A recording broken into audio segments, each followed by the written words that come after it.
Okay, we have a really unique presentation for you today from Autosport in Indiana, PA. And this particular car I was trying to buy for somewhere between 15 and 18 years and finally got this guy about a year ago. And I'll tell you a quick story, and the first thing you're going to notice is I know the hood is incorrect. But we left it there in remembrance of the guy that did this car and had this car, and actually had two of them. It's a real petty blue car. It's number 1480 in the registry, and everything is correct on this car the way it was when it left the factory as far as we can ascertain. The hood itself, this is metal, and what Stephen did was cut the center part of a hood of a Super B off and molded it onto the top, so it's metal and metal. Tacked it on and molded it onto the top of a real Superbird hood. And we do have the original painted Superbird hood that goes with this car in the event that you don't want this hood on it. Gives it a dramatic look. I understand it's not correct for the car, but you do have the correct hood that goes with it in the correct original painted color. Petty blue, corporate blue, 999 code, if I remember correctly. And again, this was number 1480 in the registry. It's been in there for decades. And the car originally came from Bradford, Pennsylvania, and it was procured by Stephen in the early 80s, as near as I can tell, about 1980 or so. And he had it in his private collection of about 30 vehicles, and that's what you're going to be presented today, is the car that he had. And we just got about a year ago, not quite a year ago, out of his estate. Okay, headlights work. We're not going to show you, but they do work, and we'll show you in another video.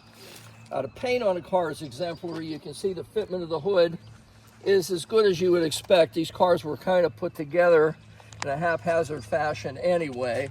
It is tin front end, tin fenders, tin hood. Everything is tin. It's not fiberglass, including the scoop, which I know it doesn't matter, but it is. It's a tin scoop. Spoiler in the front is just as nice and straight as can be. There's a little tiny wrinkle on this rubber bumperette that on the front here. It looks like somebody may have backed into it at some point. A few little tiny cracks here, but originality. A couple of very superficial scratches here in this black accent piece around the headlights. The Superbird Roadrunner designation on the front. Oh, Jesus. This car is just an exemplary car, really nice. And I can't tell you what part of it is original paint and what part of it has been touched up through the years. We did a little tiny bit of touch up on the car just from a couple scratches and that, but the car is all tin. It's not Bondo everywhere. The front fenders, of course, are tin the way they should be. The correct antenna, correct shielding around your windshield, which is the original windshield on the car. And of course, everybody calls these scoops. They really weren't scoops. They're for tire clearance on the race cars, but they're not opened up. Some guys open them up, but they're not. The chrome around the wing itself, and it's original too, just as nice as could possibly be. And look at the window fitment, the trim along the roof line, your drip mold, no marks or dents or anything on it, just from brooms or something falling on them against through the years. You can see how everything fits on the car. The alignment of front fender to the door, from the door to the rear quarter panel, you can see is just exemplary chrome on the door handles. It's original yet, and it's as nice as can possibly be.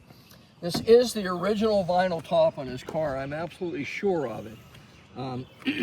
It's beginning to shrink up a little tiny bit. You can see down here, but it's still the original top. Certainly nothing that would detract from the appearance of the vehicle.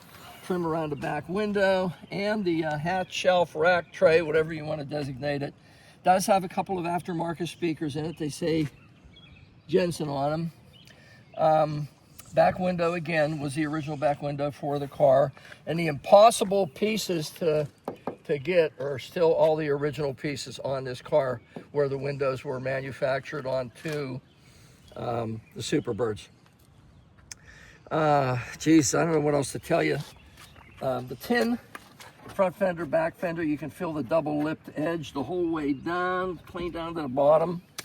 Superbird designation on the rear wing itself.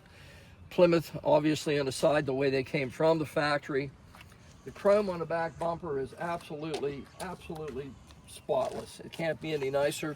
Correct oval exhaust tips sticking out just the way they were from the factory. Roadrunner in our beep beep guy. We're going to open this thing up and show you the the trunk and the engine compartment and everything. We're going to do a walk around of it first so you can see the car in its entirety. So we're going to turn it around for you now so that you can see it a little bit better and do the other half of it for you.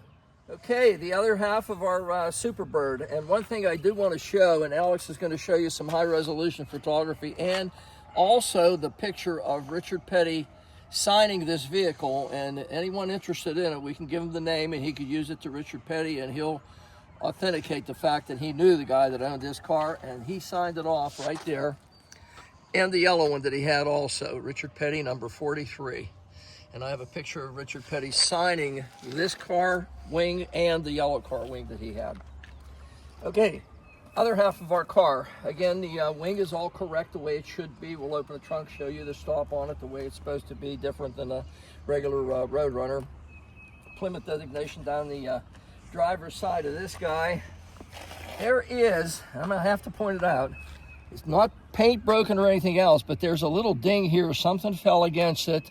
Something that I'm sure the dent guy can push back out again. There's a mark there, you can see it, but that's gonna rub out because you can't feel it.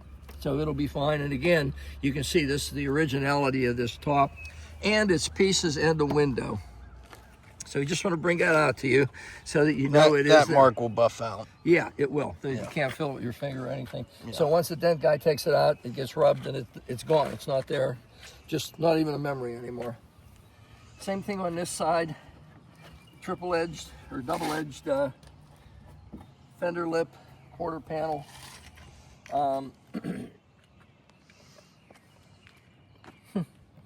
Again, originality. Vinyl top's starting to swell a little tiny bit here.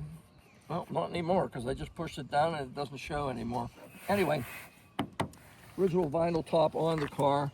And again, take a look at this. I mean, the drip rail, just as nice as you'd want to find one. Look at the fitment, the window, the seals, everything on the car. And we'll show you this while we have the opportunity while we're right here. There is the original, not an aftermarket, not a redone, but the original tag that agrees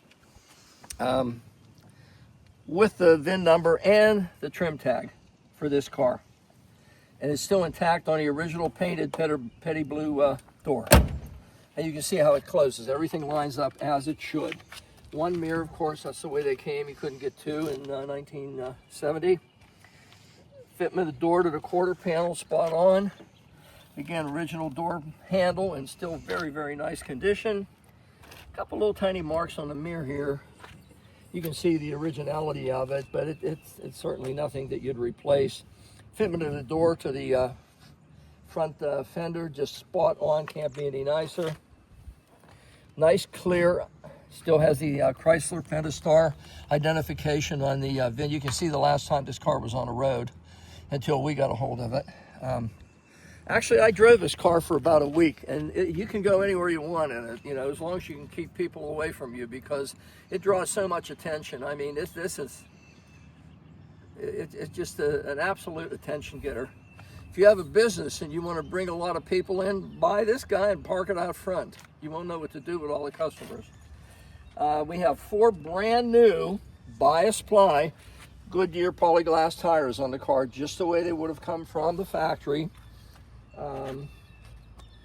Front fender on this thing, marker lights, everything, which I didn't point out before, but they're all absolutely perfect the way they should be. The lenses are nice and clear. Everything on the car is just the way it was in 1970. It can't be any nicer than it is. So, well, open the hood here and show you what we got underneath. This is a U-Code car. It's a 440 4-barrel car. Correct air cleaner. You can see it. No one's ever really messed with this car. No headers have ever been put on it. Standard cast iron exhaust manifolds.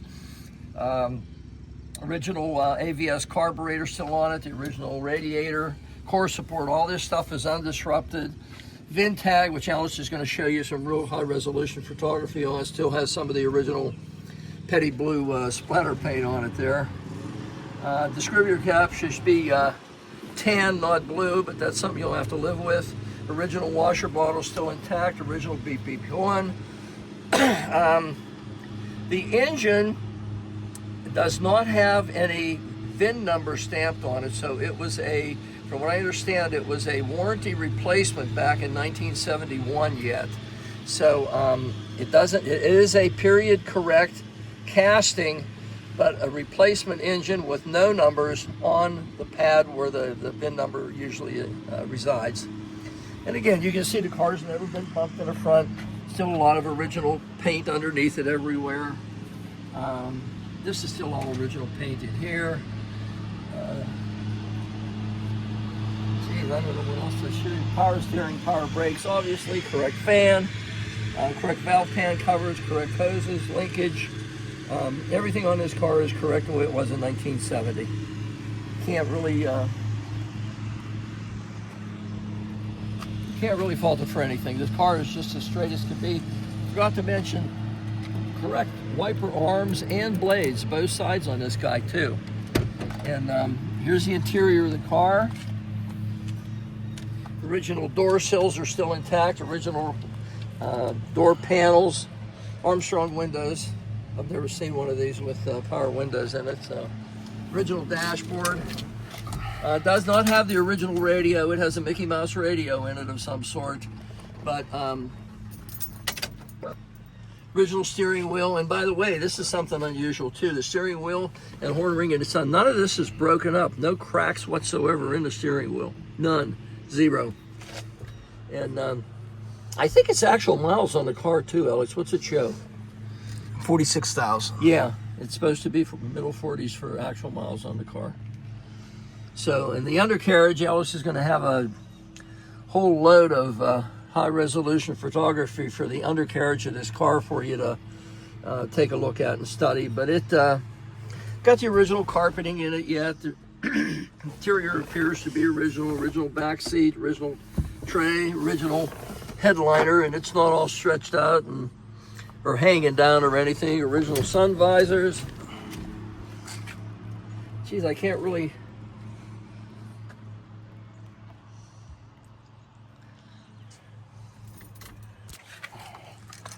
The trunk here.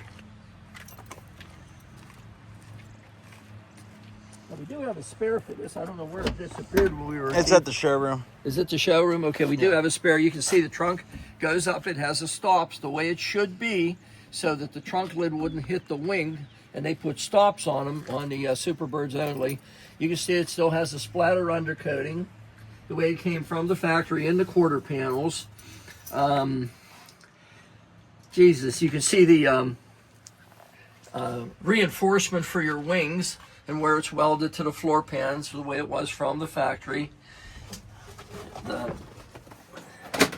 Jesus, I don't know how we can. I'm not going to try to tear this all up, but you can see there's the floor is all intact in the trunk.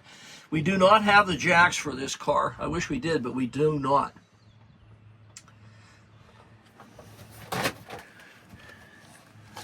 Other than that, I think that's what we need to show you. 1970, only year they made them. Roadrunner Superbird, 440, 4-barrel car, automatic. An original petty blue car. From what I understand, there's a discrepancy. Some people say 43 of them were made, 45. I've heard 49. Whatever it is, it's somewhere between 43 and 49. The numbers were actually made in this corporate blue, Richard Petty's color. So there it is. It's here in Indiana, Pennsylvania, and it's certainly for sale. It's going to be the first time that this car has been ever offered to the general public. Like I said, I tried buying it, I know, for over 15 years, probably closer to 18 years. Stephen passed away about 5 years ago. His brother inherited the car, and I ended up getting it off his brother. So here it is.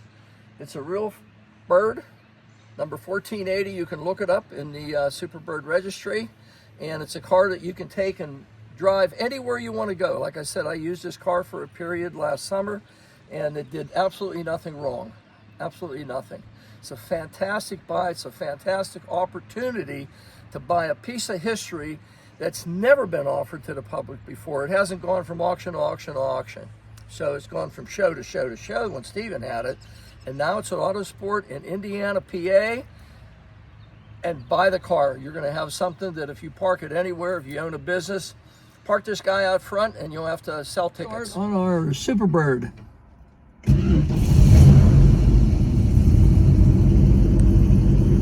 we go. Oil pressure's coming up, temperature's coming up. We're out of fuel, which isn't normal, which is normal. Battery charging. Tachometer is not working, nor is the clock. Beep beep horn works just like it should. And hopefully we'll ride out the road here. I know what this thing runs like because I drove this thing for, I don't know, probably a week this last summer. Whenever we procured the car, we got it detailed out. Had to rebuild the carburetor, a couple things from it sitting. It had been sitting for quite some time. Stephen passed away about 5 years ago, and like I said, I was trying to buy this car for somewhere at least 15, probably 18 years, and finally got it done whenever his brother inherited his estate. He had about 30 cars in his collection. Obviously, this is one of them. There is another bird, but it's not for sale. He absolutely will not sell the car.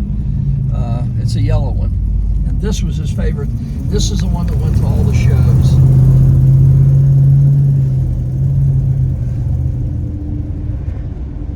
And it goes down the road just as straight as can be. You can see, I mean, it buys ply tires, of course, but, you know, it's straight as an arrow.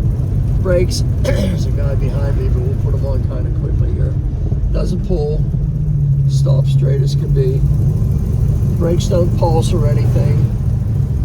Just a nice straight car, a good driving car.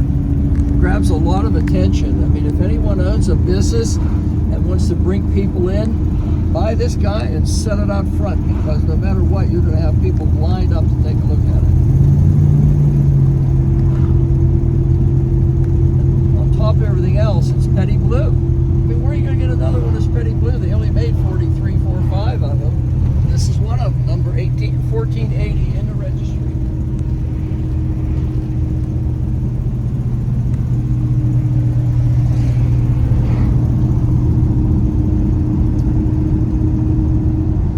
Now you can see, looking at how dramatic that hood looks. It makes the car have a lot more charisma than just a plain old flat hood, which you are going to get with the purchase of this car. It does come with the original painted petty blue hood with the car, but that's a tin section out of a Super B that Stephen molded onto a regular Superbird hood. So, you know, it was part of his legacy, I guess. You know, that's why we left it on. Again, you get the original hood. If it bothers you, I know it's not correct for the year, but nevertheless, it's on the car and you get the regular hood with it.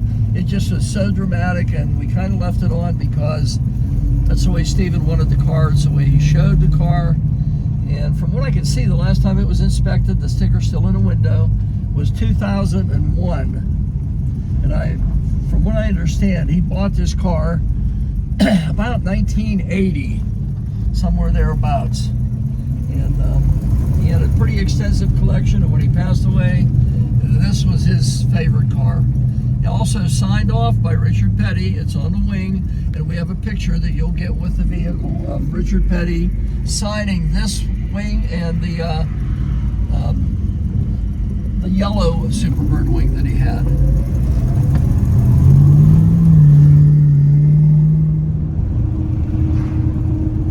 No cracks in the steering wheel. Again, again, original steering wheel, beep beep horn, and even the center section with the Roadrunner in it. None of this is deteriorated from its originality, including the sun visors. They're even still really nice, and they're minor. It's a very, very nice car. Can't imagine you can find a nicer one in this condition, in this color, anywhere, because they only made 43, 4, or 5 of them. So here it is. This is one of them, and you'll see from our documentation, you know, all the numbers are correct on the car. With the exception of the engine, which was a warranty replacement in 71, and there's no numbers on the pad that would normally have your VIN on it. Obviously there wouldn't be, but it is a period correct engine for the car, and it's available at Autosport in Indiana, Pennsylvania. So call Alex or Anthony and buy this guy, and you'll have the best advertisement you ever had in your life. Especially if you own a business, park it out front. This thing will draw more people than anything that you could possibly advertise in.